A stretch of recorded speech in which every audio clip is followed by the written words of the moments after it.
Thanks to those that are joining on. We'll give it around 1 to 2 minutes, and then we'll make a start. We'll just allow a few more to get in.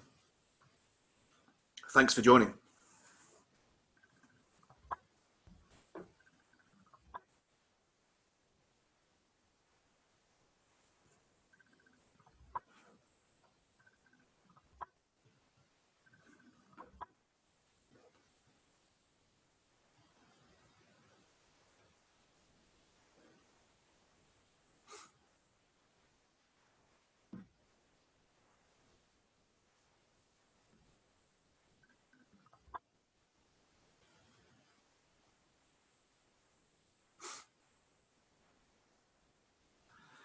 Thanks again for those that are joining in. Good morning, good afternoon, good evening. We'll give it another minute and then we'll make a start. I normally like to try and give a 5-minute gap before starting to enable everyone to get on, but then we've got a huge amount to pack in today, so we're just going to need to kick off in a minute or so.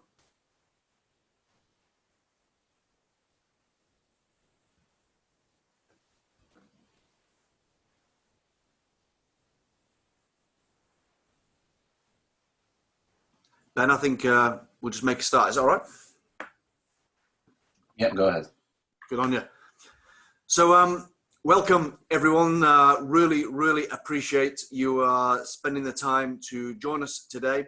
And again, the demand and the registration has been absolutely incredible, and really inspires me. Why? Because we credit every single one of you that have joined our workshop today, and also to those who have registered but have been unable to get on. But of course they will be getting a recording, because a recording will be made available to every registrant and attendee. But we credit every one of you for having the same mission that we have and our panelists with us today, and that is of course saving lives. So we started doing these electrical safety compliance workshops at the beginning of March. We needed a new way that we could communicate with our audience, particularly those working within the energy sector, those that are working on or near live or potentially live electricity. Anyway, today is going to be an excellent session, a lot of content to share, a lot of learns to take away on the inspection, audit and accident investigation, joined by 2 great panelists that we'll move on to in just a moment. The key thing really is that there is a little speech mark or a little symbol in your Zoom toolbar, which if you click on that is where you can submit questions, tips, useful comments that you think would be a good share for the audience. Just put it in there, and then any questions we'll pick up at the end. So Michael, if we move on to the next slide. Sorry, I have the slide here. So today we have Michael Kenyon. So 15 years in the electricity industry, working as a technical lead in Bureau Veritas, and he's also a key member within the Institute of Engineering and Technology. We also have with us Mitch, Cini, calling in from Malaysia, who is the Global Incident Investigation Program Manager for ABB. So today's learns are going to be looking at the electrical inspections that Michael's going to cover off from Bureau Veritas, electrical system auditing, what happens if it goes wrong, or if there has been if there is a failure, and then Mitch is going to be talking to us about accident investigations and really looking at incidents that have happened or could have happened, and what learns and actions can we put in place to prevent potential catastrophic situations happening in the future. I'm now going to move on to a video, which is a 6-minute video and really encapsulates the very purpose of why we are running these electrical safety compliance workshop. They are, as I say, they are free to attend. They are totally non-commercial. There will be no organization, product or service promoted on today's workshop. You will receive a CPD attendance certification as a part of your continual learning programs. But the essence is saving lives and just doing everything that we can possibly do to save someone's life. There are still too many fatal or catastrophic situations each and every year with electrical workers. So let me play this video to you.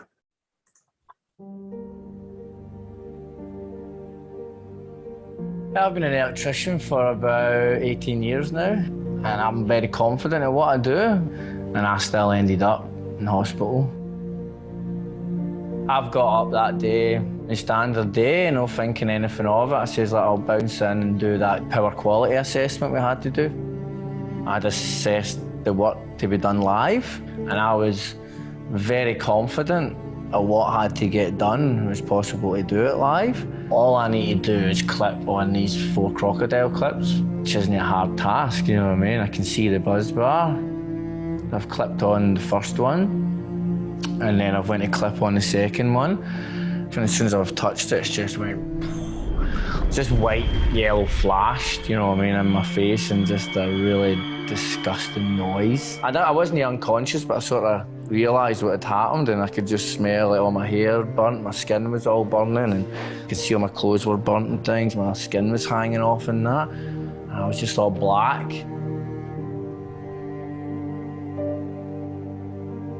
So when I first found out that he'd had the accident, I was at work, but when I answered the phone, I couldn't actually understand what he was saying. It was all gibberish, but all I got was, I'm in a bad way, I'm being taken to hospital. I just panicked, yeah.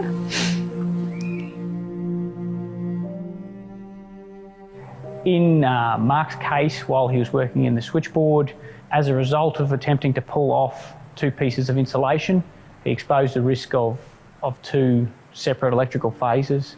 In bridging that out with his screwdriver, he's created a large arc flash with high fault current available inside the switchboard, which resulted in a large fireball which burnt Mark considerably. When I first walked in to see him, he was in a hospital bed and he was just black, and his hair was singed. And the injuries that I actually sustained would have been, it was actually 12% body burns, so that involved skin grafts. For that to heal, they cut all they grind your skin off and then lay that on top of the burns. so the next day after the skin grafts, as soon as I walked into his room in the burns ward, he was just head to toe in bandages. He looked like a mummy. I think that's when it hit me. The first week was not an enjoyable time. I was on splints, you know, in full arm splints, leg splints, couldn't even pick my own nose. Every second day I had to get all my dressings took off. So you've got dressings stuck onto skin grafts or sticking to you, so you need to go into a shower and then get all wetted up to release all the stickiness of it, and then take it off, and it just sticks to your skin, and it's sore.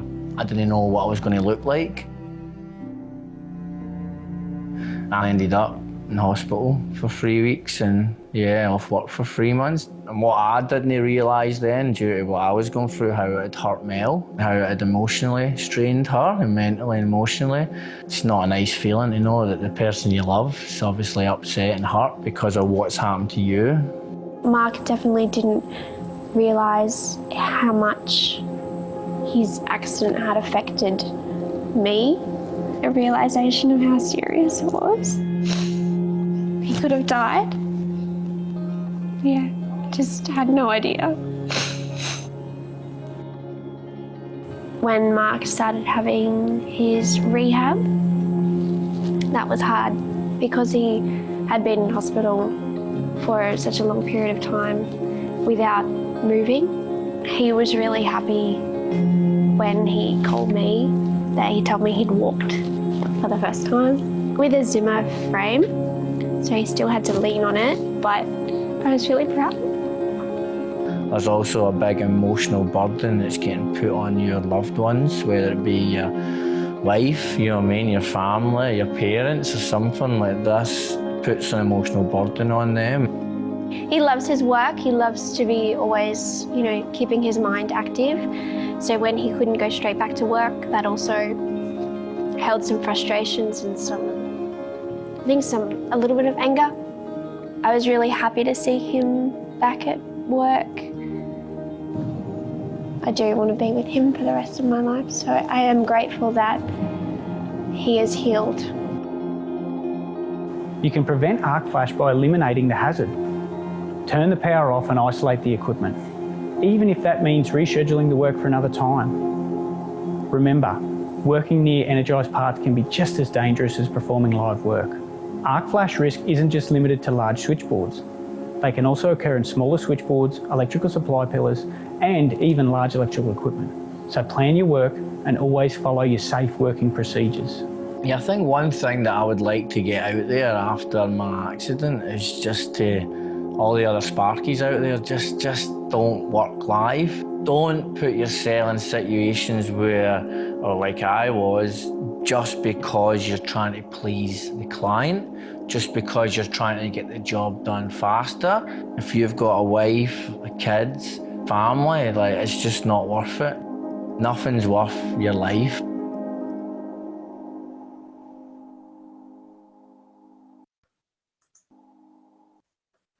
Well, I think that's an excellent start to the session that we have today. Michael, it really encapsulates the purpose of why we are holding these electrical safety compliance workshops. Electrical injuries, they may be of a low frequency, but the consequences can be catastrophic. And so, Michael, it's over to you. Thank you. Okay, thanks, Angus. Quite a sobering moment there, I think, for everybody. Is the yellow slide coming through for you now, Angus? All good.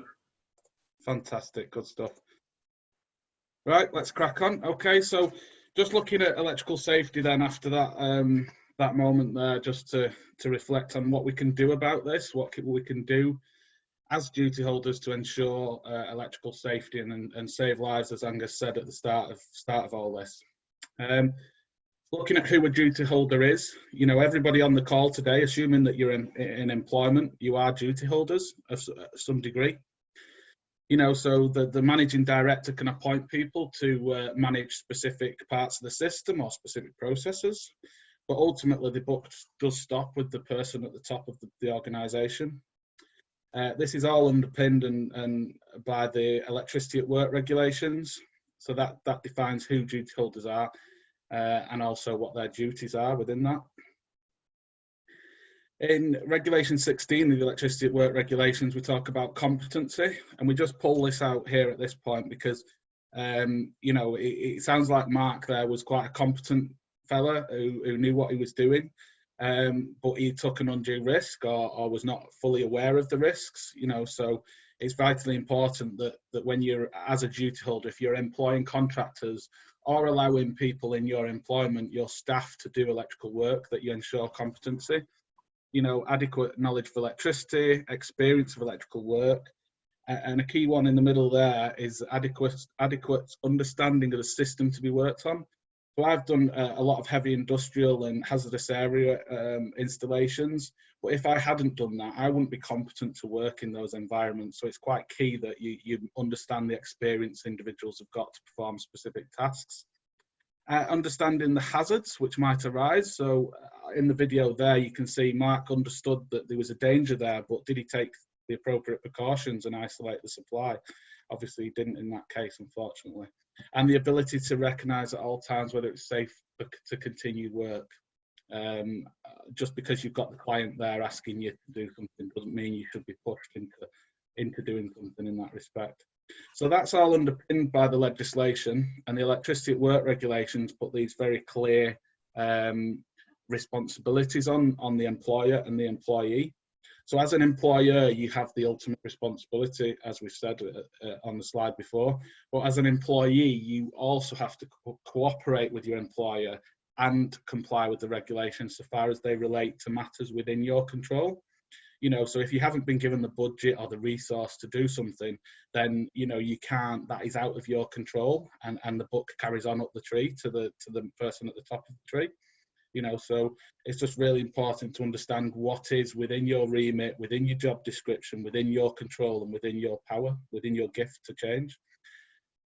Over to Angus for a moment.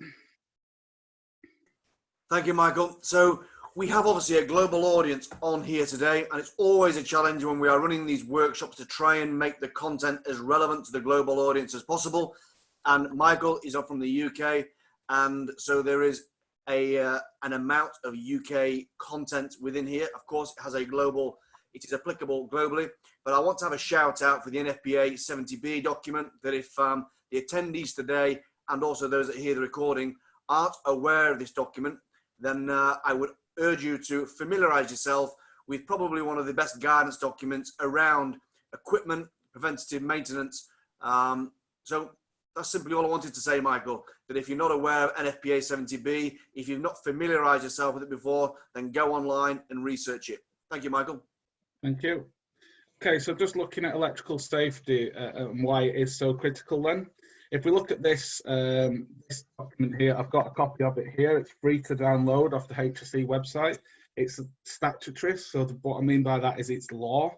Okay, so you have to comply with this, just like you have to comply with the speed you drive on the motorway, or not stealing things, for instance. It's law. The difference being in this case is that in health and safety law, you have to prove your innocence and not the other way around. So it's effectively guilty until proven innocent. And that comes about because the only way in which this law would generally get enforced is if something has gone wrong. So something has gone wrong, and then you have to be able to prove you've done all in your power and your due diligence to ensure that that doesn't happen.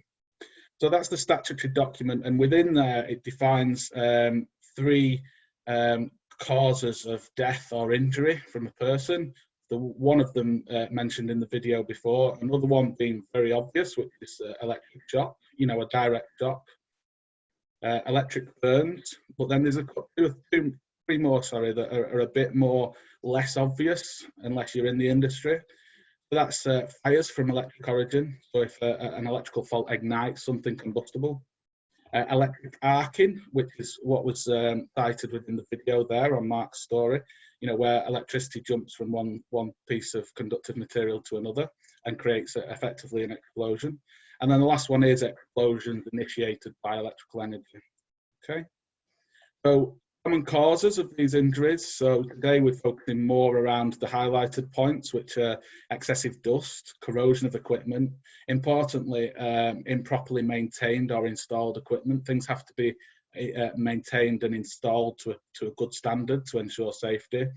Substandard parts, you know, if you get stuff that hasn't got CE mark, hasn't got a decent manufacturer's warranty on it, and we need to be careful about that sort of stuff. And then ingress of water, oil or liquid near electrical equipment as well. But again, we mentioned the electricity at work regulations there, which was the statutory legislation. Backing that up is the document on the right there, the blue book, which is the IET requirements for electrical installations. You may also know it as the 18th edition. It is also a harmonised document throughout Europe and in time around the world in certain countries as well. It's a British standard in the UK. And the reason we pull that out is because the statutory regulation 4 of the electricity at work regulations talks about maintenance. And then it also refers back to the BS 7671 and says that this is test inspecting is an important part of that maintenance. And that's why if we comply with the 18th edition, the blue book there, we are likely to comply with the relevant part of the law on the electricity at work regulation. So that's also supported then by a series of guidance notes, this being guidance note 3. So guidance note 3 details the difference between formal test and inspecting, which a specialist contractor such as Bureau Veritas might do for you, but then also routine checks, which is more around looking at breakages and wear and tear and stuff like that. So more obvious things. So a formal test and inspect may be done every 3 or 5 years maybe, but then it's not reasonable to leave your installation for that period without doing some interim checks as you go through those 3 or 5 years. And that's where the routine checks comes in. Very important because a lot of people aren't aware of it, and to ensure compliance, we need to be doing these sorts of things as well. I'm just looking at the compliance strategy as a whole. So yes, you've got testing, inspecting, you might have portable appliance testing, your routine checks, but the foundation of all that is to have a compliant installation in the first place. So we mentioned earlier about about not having substandard equipment and having the installation done correctly. So that's your foundation, and then you have all your inspections and maintenance, planned preventative maintenance, all that sort of stuff as well. At the heart of that, it's really important to ensure that we do our remedial repairs. So when we have an inspection done, it's not just enough to say, we've had an inspection done, there's your report, put it in the filing cabinet and we're happy. You know, we need to interrogate that report, look at what the findings are, whether they be serious findings or recommendations or potentially dangerous, and then we need to act on that to ensure compliance. So if you had an inspection done and it had a 3-year frequency on it, that 3-year frequency is likely to only be based on you doing the remedial repairs. And on top of all that, we need to have a positive safety culture as well. So that's a company or organisation-wide safety culture is paramount as well. So poorly maintained equipment, a few examples here. So poorly installed or maintained. You can see there, it's quite an obvious overloading of socket, for instance. There's a few examples we're going to whiz through here. So outside lighting there, you may not to the untrained eye see it immediately, but you can see around this area here, you've got a crimped and taped joint, and this is on an external wall. You can see the bolt here is corroding, so it's obviously susceptible to external influences, water and such like. The one on the right there, we've got a redundant cable. It is dead, but how do we know that the circuit breaker at the other end isn't going to be operated by mistake? You know, so it's potentially dangerous, even though it's isolated. If it's not locked off and disconnected, then there is a potential danger there. You know, poor circuit information. So you may have distribution boards like this where you've got different bits of information written. If you had to isolate that board at a moment's notice because there was an electrical fault or a fire, or heaven forbid somebody was actually being electrocuted, would you know where to go, which switch to switch, how to isolate the supply quickly? You know, labelling is quite an important thing there. Just harking back to competency, this picture here, for instance, you don't know what you don't know. So unless you're a competent engineer, you wouldn't know what was missing from this earth bar, whether it was dangerous, whether there was something critical missing there. Again, this is a good one where you've got lots of cables glanded into the box, some of which are glanded with compliant glands and some aren't. So to the trained eye, it looks like a very neat job, but to a competent engineer, you would think, right, that needs a little bit further investigation. I'm not saying that's dangerous, because it probably isn't, but you would need to further investigate that to find out. This one here is actually a live cable hanging down from a light fitting that you can see with the insulated gloves. And the volt stick there, you can see that it's a live cable, little bit of tape around it, but that's not adequate to save somebody's life if they came into contact with it.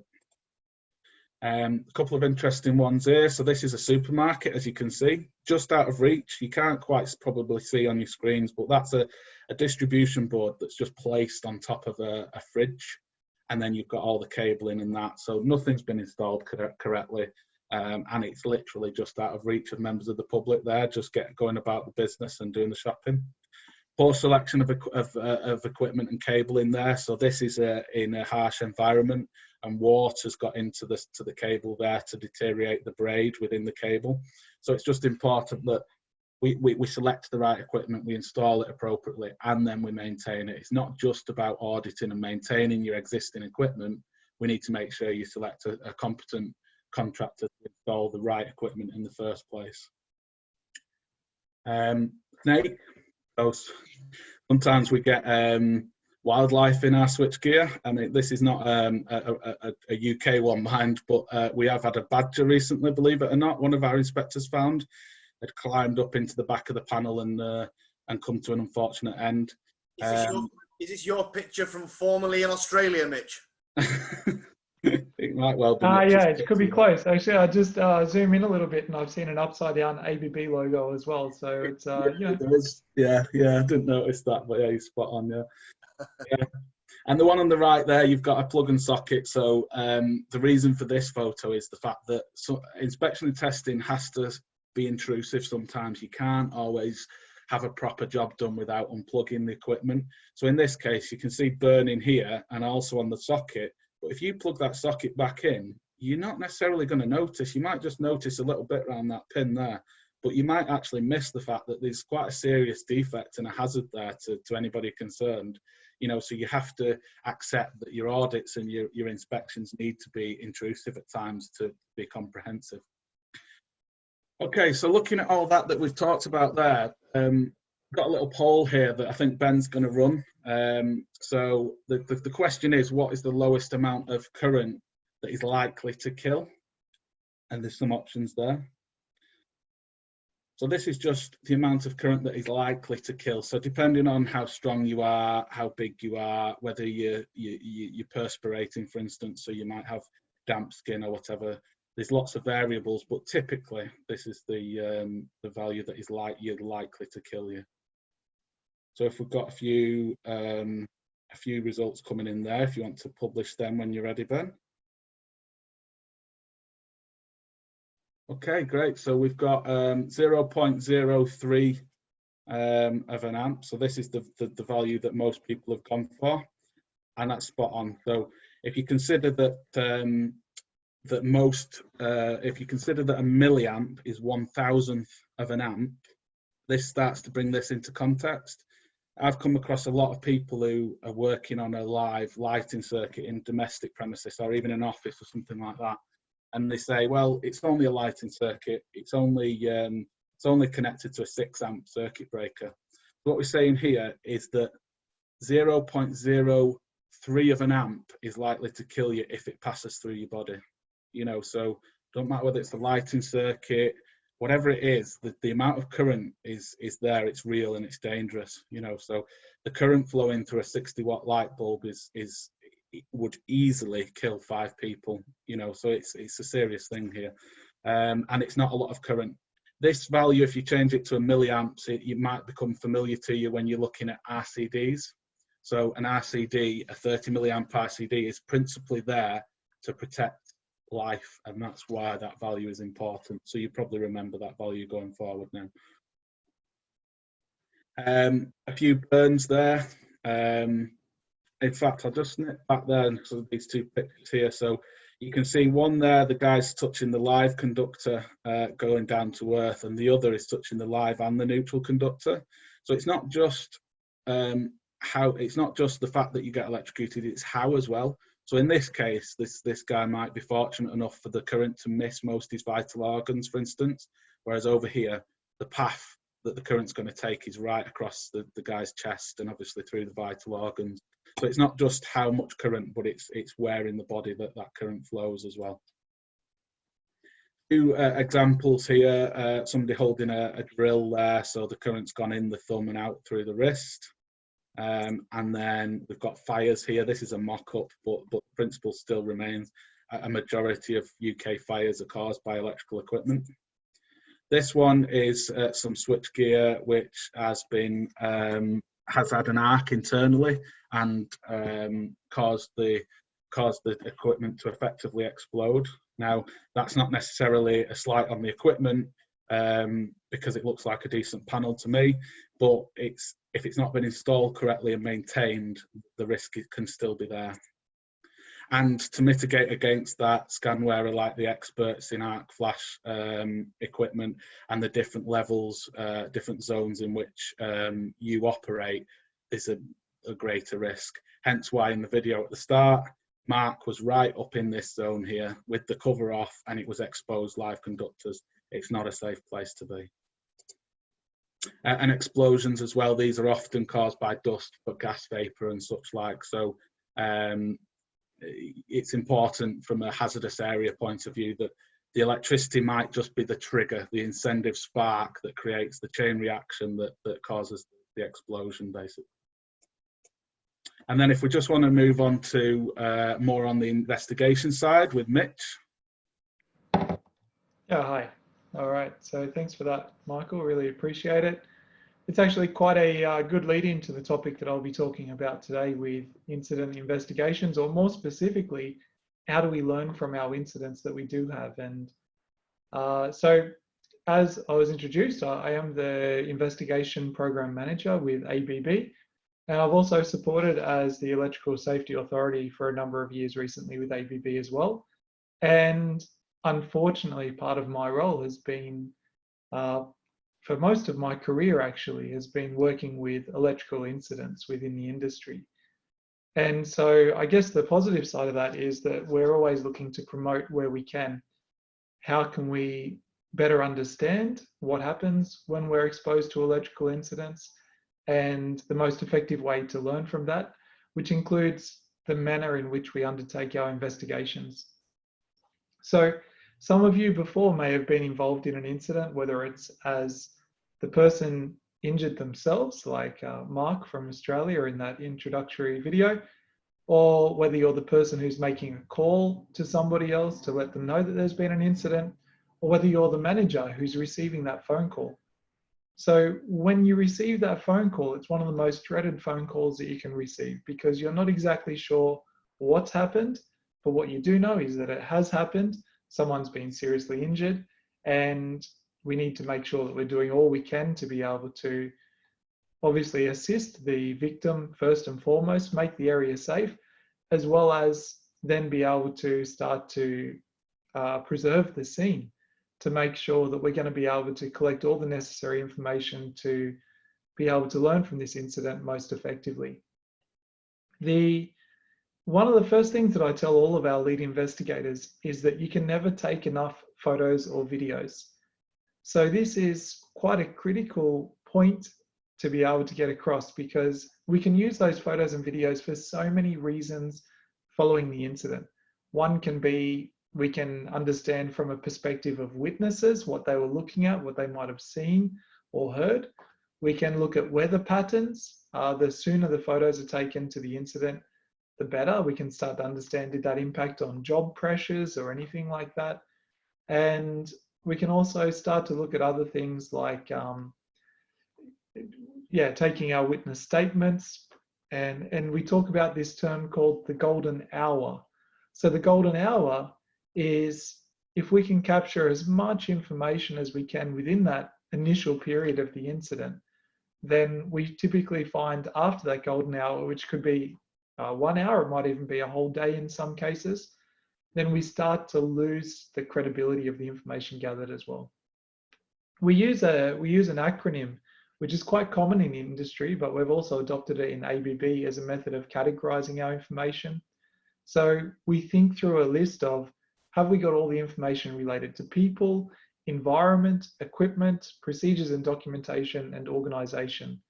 PIPO is an acronym that I encourage each of you to use as well. When you Google PIPO, you'll understand what those elements are, but it's an excellent checklist to be able to capture everything that we need to consider from all aspects. Thanks, Michael. If you want to go to the next slide.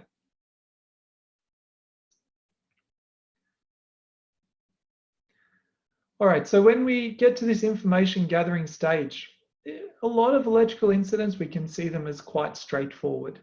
A person comes into contact with electricity, there's an arc flash incident, there's a blast or an explosion, as Michael alluded to before, and we can start to go through and identify, well, what went wrong and how did that go wrong? But sometimes it's not always as easy as that.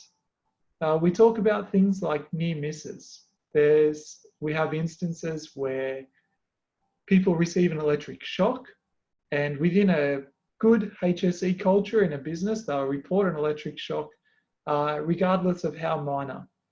So when you go and have a look at the area that it may be set up, could be a metal bench or something like that, and a person's complaining and they say, it's easy to dismiss as potentially static. And we often find that when you don't dismiss it and you go and you engage potentially subject matter experts, particularly if it's repeating, if multiple people have complained about it, then we can start to look into some of the unknown areas that experts such as Hugh Hoagland, for example, that was presenting 2 weeks ago in these webinar sessions, we're starting to really understand the characteristics of electricity. Not as much with arc flash, but we're certainly getting closer and closer every day. And we can track back to where an arc flash could have, I guess, initiated, which would likely not even be at the point of where the injury was sustained. So we see that things like arc travels down the length of a conductor, and there's very tricky circumstances where it pays to get subject matter experts in to support us. The other experts that we bring into our investigations include the original equipment manufacturers. They can often provide us information about their equipment, and they're sometimes interested as well in how failures occur, because many of those OEMs are also working towards reducing that human error and improving the life of their equipment. Medical experts to be able to review some of the results, as well as earthing and grounding experts. And this is quite a unique field, actually. There's not too many of them around. But we've found that earthing and grounding, particularly when it gets to things like substations and the likes, is a bit of a black art. And for that reason, we really need to get the specialists in to see, well, how could electricity have interacted with the equipment, and what are the different factors that can increase things like the potential as well as reduce them as well. But to get hold of these experts is a bit of a trick. So I've got a couple of industry organisations that I refer to when I'm looking for these expert helps. IEEE is one of them over in the Americas. We've got the Electrical Contractors Association in a couple of different countries as well. And they're really quite effective industry bodies that are linked with these subject matter experts to support in these unique investigations. So the point is, when someone reports an electric shock, don't always dismiss it. Consider, could there be something that we just don't understand? Next slide, if we could please, Michael. So interviews is potentially one of the most valuable information gathering that we can do within an investigation. The reason for that is because we're not necessarily looking for what happened, but we're really starting to ask a lot of questions about why. In particular, in ABB, we've got a no blame culture. So we very much go for understanding what was the human error and the factors which influence that person to act a certain way. And then we're able to understand, well, how did the system fail that it allowed the conditions for that person, for the human error to exist? And for that reason, we go into a lot of our interviews with empathy, understanding the person's position and what they may be going through. We undertake training to do with active listening and attempt to be genuinely curious about what's happened. So that's about removing that personal bias or judgment that we may have. And we look for a neutral environment. So if you look to the picture on the right, then you're going to see an example of not a very conducive environment to getting the information you need. They're not going to be willing to share with you what affected them, and it may turn into a bit of a blame culture. So also avoid things like leading questions, putting words into people's mouth. Aim for open questions where people are going to elaborate, and avoid interrupting or talking over the interviewee. So I often leave about 2 or 3 seconds pause after that person's finished saying something, just to allow them to continue if they feel necessary to do so. Thanks, Michael.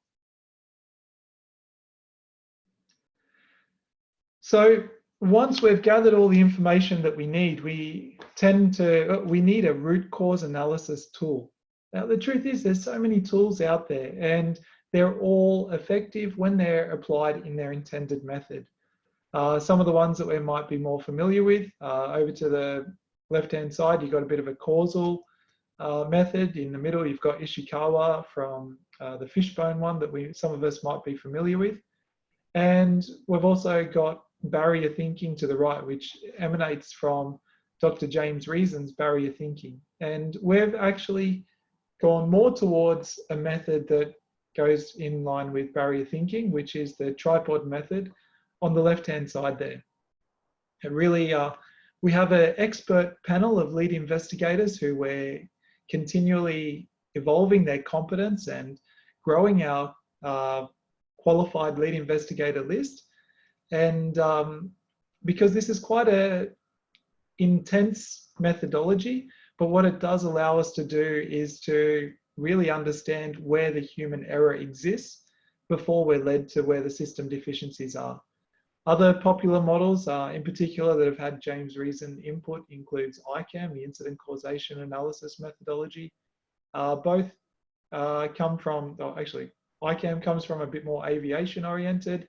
We do see Tripod is a bit more from the oil and gas industry originally, but it goes across all incidents, including reputation loss, financial incidents and the likes. But we tend to use it for HSE investigations in ABB. Thanks, Michael. So the most important reason, why do we investigate?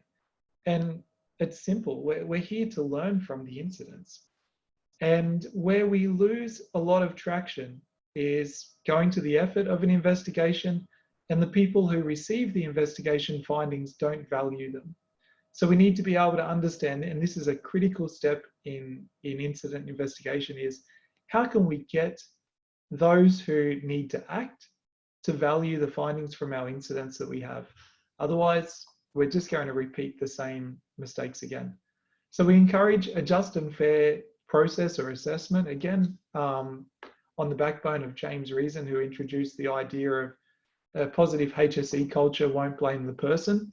And though we also look for understanding, how did this incident occur? Was there any negligence involved or willful misconduct? If so, disciplinary action applies. But in my experience, more than 99% of the incidents that we undertake, there's no willful misconduct. It's often human error, in which case we accept and we address through different methods, training, improving competency development, assessment, those kind of things.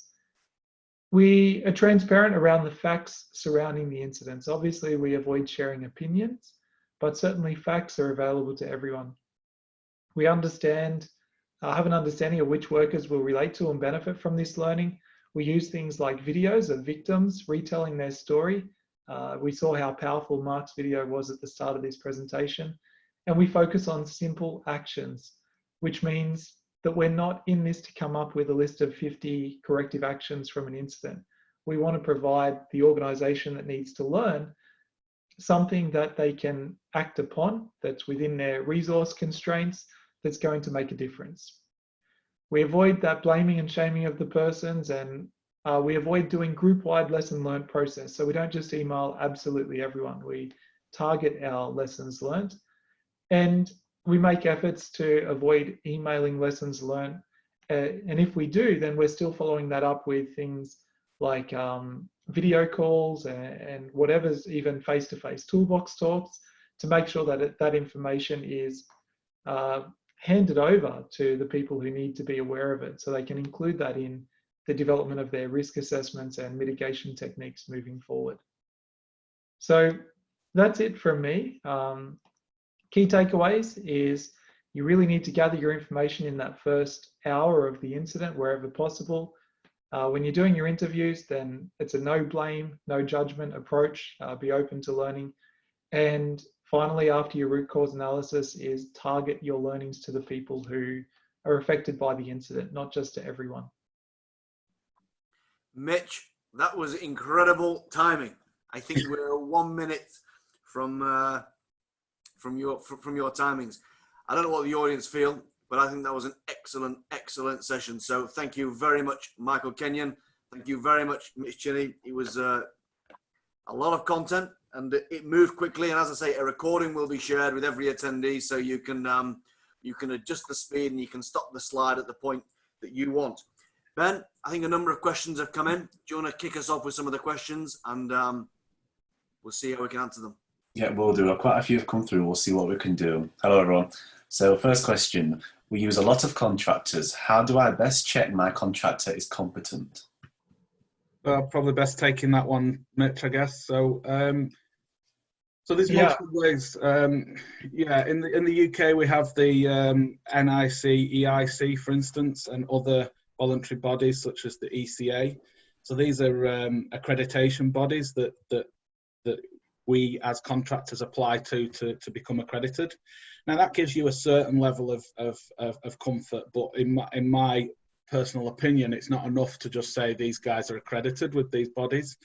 You need to, as if you're employing a contractor, you need to try and satisfy that Regulation 16. If you whiz the presentation back afterwards to that slide, we've got 5 things there that you need to be sure you're getting right as an employer if you're employing a contractor or an individual. You know, so we get that through CVs, through members of bodies and stuff like that. So it's a complicated matter, but yeah, you need to satisfy those 5 points principally. Refresh us on the 5 points, Michael. Oh, now you have to, so adequate knowledge of electrical energy, the ability to know when it's safe to continue, the ability to put control measures in place to control hazards, and crucially is the knowledge of the system to be worked on. So I mentioned the system being worked on. I've not done any domestic work for a long time, for instance. So if I start going in, pulling floorboards up in Mrs. Jones' house, I'm not competent to do that. But you put me on an oil terminal doing hazardous area work, that is where I'm competent and comfortable working. And you've also got to understand that the person is confident to do the work as well. You know, that's a key part of it as well. Excellent, thank you. On to the next one. So this is going back to the poorly maintained equipment, Michael. What can be done further? So this is going back to the left side cable jungle. The left side cable jungle. This would be your all the plugs going into that. Oh, got you. Yeah. So the wiring regulations, there is actually a regulation that says there has to be enough suitable socket outlets to utilize the installation. So in that case, you literally, the corrective action is not to plug another extension lead in, but to actually get your electrician to come in, the competent person, as we just mentioned, to come in and fit another double socket next to it or another double socket. And by doing that, that competent person is assessing the design of that circuit to see whether that circuit is adequate to take those extra sockets.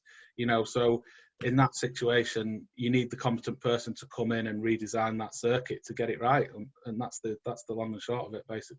I think that's good. And I think we got brought up on one of the previous webinars that we had around, particularly in installations, is the continual adding of equipment to the system without any decent single line diagrams, whereby the system is gradually becoming overloaded and there's no real awareness of that. Yeah, so the regulations are quite clear that the person adding on to a system takes responsibility for the design of that circuit.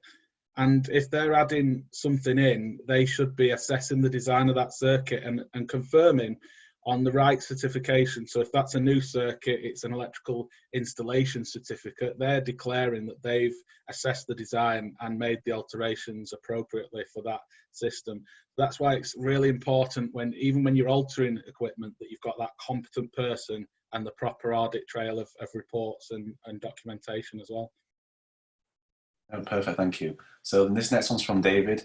Why do you think the HSE do not promote information actively regarding responsible person being liable for prosecution? If an arc flash occurs and the correct PPE category was not worn, by an attending engineer, as in many cases, the switch room or substation has not been professionally assessed.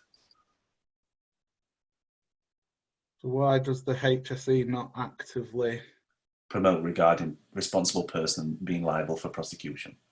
Okay, so in the UK specifically, in terms of arc flash, and this is probably not good news for you, Angus, but historically, the HSE has always lived within the electricity at work regulations and said, if you follow this, then you shouldn't need to go to PPE. You know, PPE should be the last resort in your hierarchy of control measures. So you install something compliantly, you maintain it, you look after it, you isolate it before you start opening panels and going in there or putting yourself into that situation.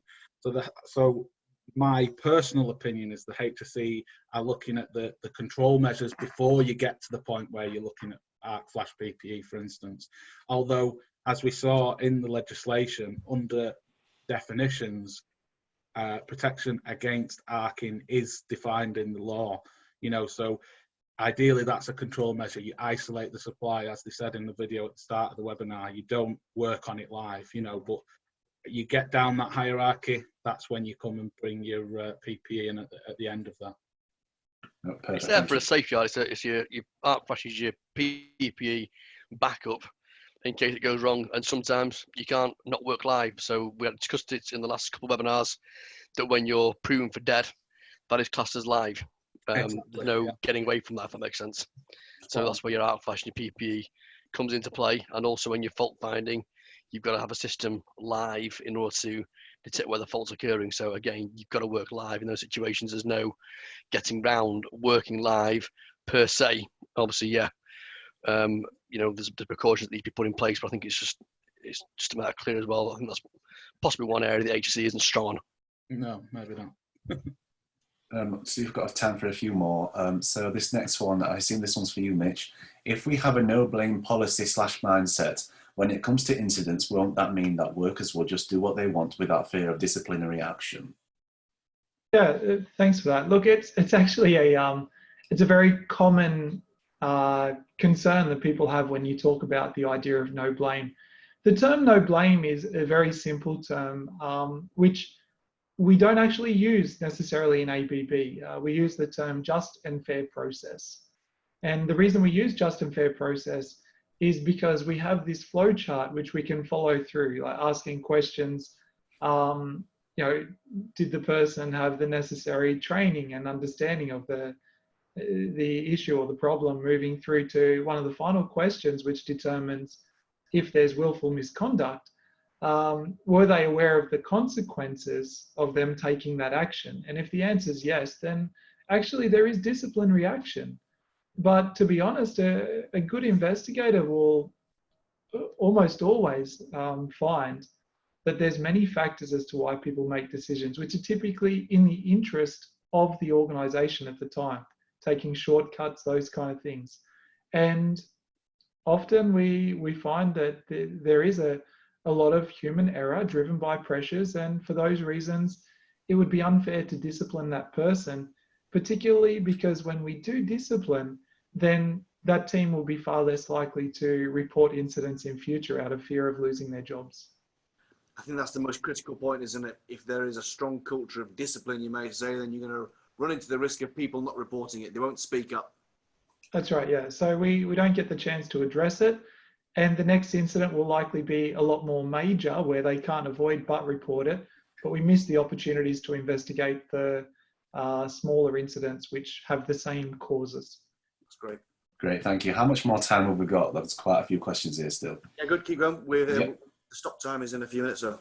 Yeah, 7 minutes. Let me know. So the next one, how to check the effectiveness of electrical safety audits, which is in a tangible way. This is from Sanjay. How to check effectiveness of electrical safety audits. In a tangible way. Yeah, so if you have inspection and testing done by the competent person, so you've had that check at the start, so you employ a competent person or contractor to do the work. I think the question is more around how do you check that's effective? You know, so we talked about doing the remedial repairs. So you have an inspection done. You get a list of remedial actions that need to be completed. You then complete them again with a competent contractor. They issue documentation, certificates and reports to say, I've fixed this and I'm the competent person that's now took responsibility for that part of the system. And then what you could do with all that is get an independent consultant type person to do spot checks and audits on that paper trail to check that process has been effective all the way through. You know, or if you've got that competence in-house as an engineering manager or as a technical person to do that in-house and do those checks against the documentation. But yeah, you need the competence to check that, definitely. No, great, thank you. There's a few comments here which I'll try and skip, but we'll push them out later. So this one's from Cameron. Isn't there an adequate control yet to prevent flashes in MV switchgear? Do you mind if I take this one, Michael? Yeah, please do. But, yes, there is. Actually, so I can't, my experience with medium voltage is quite limited to ABB, but we use a technology called ultra-fast earthing switches. And this is effectively through optical fiber sensors once it combines light with current through relays system as well, then within, I think, less than 0.03 of a second or something like that. Actually, please don't quite speak to one of our more technical people, but it'll take that fault to earth before the arc can begin to propagate. So many organizations that are looking beyond the whole PPE thing only, looking to limit their arc flash profile, often come looking for that solution, which prevents the arc flash in the first place. And obviously the equipment is much quicker to get back online following the fault. It's a critical point that you raised, Mitch. Every single thing should be done within your power to mitigate and eliminate the risk of an electrical injury, period. That is as far as engineering it out. As I say, following the hierarchy of controls. PPE is the very last line of defense. And you may think, well, we are a PPE manufacturer, but we have no bones about the fact that it is the last line of defense, and we never say otherwise. There's a lot of stuff out there that you can do to save lives before you rely on PPE. Well, you should never rely on PPE, but... Correct. Well, at the same time, unless you can eliminate the hazard, which you can't, in this case with the faults occurring, then we still need to consider the other hierarchy of controls, as well as wearing your PPE whilst you're performing these tasks. So we can't, unless it's eliminated, even down to the PPE is still necessary. Oh, perfect. Have we got time for one more? Yes, we have. Yeah, excellent. So this one, does British legislation direct any electrical safety duties to a proprietor which is not an employee? Proprietor. So all health and safety legislation in the UK is based on at work. So if you're saying you're a self-employed person, therefore, I'm just trying to understand the question, a self-employed person who doesn't employ anybody, then yes, they run the company and they employ themselves as a self-employed person. So self-employed people are included in the UK health and safety legislation and have to comply, just the same as my boss's boss, the CEO of Bureau Veritas, or Mitch's boss's boss's boss's boss, whoever that is in ABB, being a massive global company, that they still have to comply even though they're a one-man band.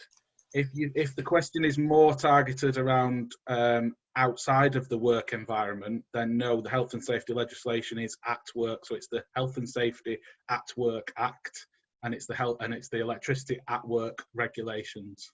Excellent. Thank you, Michael, for that. Ben, I think we need to keep moving on. If you can move to the last slide, Michael. I certainly can. This is just a quick point. So we have another 3 workshops. We have one on the August 27th, later on this month, where we're looking specifically at safety, authorization, and training. On the 9th of September, we have electrical safety and compliance workshop, which is dedicated exclusively to the wind energy industry, the renewable wind energy industry, largely because there's been a number of incidents recently. And then September the 17th is looking at standards and legislation. Again, I reiterate, these are non-commercial, they are free to attend, and for every attendee, there will also be a personalized CPD certification, which is sent to them. So with that, thank you very much, Michael Kenyon from Bureau Veritas. It was an excellent from yourself, and then Mitch as well. I really appreciate you stopping up this evening, burning the late night candle to share your experience with us. Very good. Thank you. No problems at all. Thanks to all that joined. I hope it's been useful.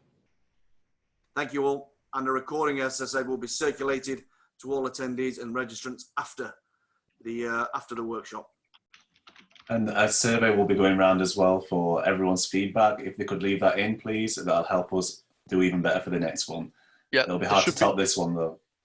That's good. There should be it should be actually open on your browser. There should be a questionnaire ready for you to fill in. So we'd appreciate the filling of the questionnaire. Get your feedback. Thank you.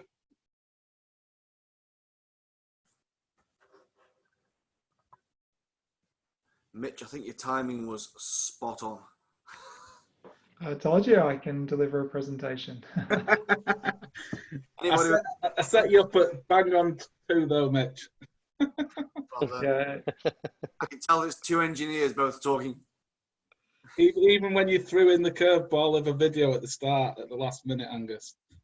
It's all right. good. It's a good video. Look, to be honest, it'd be dishonest of me to say that I prepared intrinsically for this. I'm usually okay with, once I develop the content with something I'm familiar with, then I have an idea of how long it would take to deliver. Yeah. Cool. We'll just wait for the remaining participants to drop off, so if we just hang in there. What time is it with you, Mitch? Not too bad, 9:30. So my typical day goes through to around midnight or so, but I start just after lunch. So I work to European time to make my role a bit easier across the different regions. Oh wow, Raza. Nice. Nice. It's a perfect way to balance my life, actually. So you get a good line in the morning then. Exactly. There's a nice line every morning. Yeah, or if there's wind, then I'm on the water. Sailing. Yeah, windsurfing or kite surfing, whatever the conditions allow. Lovely. Or stand-up paddleboard if there's no wind. So. How far are you from the water? I don't care to share in a large public forum, but it's close. It's Nice. we're in a very nice place in Malaysia, as far as very relaxed, casual, touristic destination. And one of the main reasons for choosing the location for work was You've muted yourself. yeah, that's right. Being able to have that work-life balance, and I found. We can't hear you, Mitch. I can. Yeah, I can. Yeah. I can hear you now. Sorry. When I was in Sydney, then it's just a rat race to get home, and you're stuck in your little townhouse, and then you're back to work again the next day, and it's not that nice. What do you reckon, Michael? Bit different to the UK than I. Yeah, I'm in Greater Manchester, and we've just gone into a bit of another lockdown, if you like, in terms of not being able to go into families' houses and stuff like that. So, Really? Yeah, they've said we're not allowed to go into other people's houses or meet in gardens anymore. So, because the numbers of COVID have spiked a little bit, so stuck in the house a bit more again. So we've had months of it already, haven't we? I know. I think, Mitch, you got away with it quite lightly initially in Australia, didn't you? Yeah, that's right. They did okay, and there was, I think, an overconfidence of how well they did. Yeah. Unfortunately, we still have the culture in some parts of, that don't impose on our freedoms to choose what we do, and that didn't help with the second spike, which started in Victoria. So they've actually recorded more cases in one of our states in the second wave in a couple of weeks than what they did in the entire country in the first couple of months. Wow. But yeah, those second waves come quick, they come fast, and you just got to be conscious. And so now, currently today, Victoria, or Melbourne more specifically, has the highest level of restrictions in the world. Wow. To try and bring it back under control. Good. Well, Michael and Mitch, I think we'll love you and leave you all, and those participants that are still on, and we'll keep on with the day, and we'll keep on saving lives. So we're going to wrap. Thank you, Michael. Thank you. Thanks all. Appreciate it. And Ben, you can close it down now. Yeah, bye. See you Thank you. Bye. Take care, folks. Bye-bye. See you, bye. Bye.